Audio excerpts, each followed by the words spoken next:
and I've got 20 stitches here, and I've got 19 stitches here because I'm picking up on the back in between the stitches. So there's always going to be one less. Okay?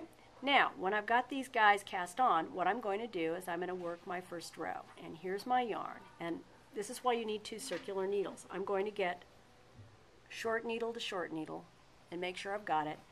And I am going to knit those stitches. Now, if I started to knit right now with 2 needles, it's very uncomfortable, and it's good to use you might want a circular, because I can pull that one out of the way, and then I can knit. And I just knit that row. Now, you could also work this in ribbing. I think actually after a lot of experimenting, it looks better if you knit the first few rows. I knit this, knit this. Oh no, I dropped a stitch. There, knit, knit. So fun watching me knit, isn't it?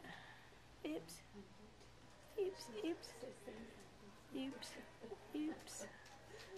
Almost got it. Now you see I did a double wrap there, and it's going to be a bigger stitch. Just drop it. It's not the end of the world. Things to worry about. That's not one of them. Okay, now I'm on the back. I've knit all those stitches. I need to flip it over to the right side. And again, and pick up my big needle. And if you have different colored or different types of needles, it's a good idea because you do not want to mix up the needles. And again, if I started to knit those stitches now, it would be kind of a pain. So I'm going to pull that needle out of the way. And I'm going to knit these stitches. And I'm going to just continue doing that, going around until I have got enough stitches that cover up that seam. So when I finish with these needles, I'm going to go back to the small needles and do the same thing. So you can turn the video off now.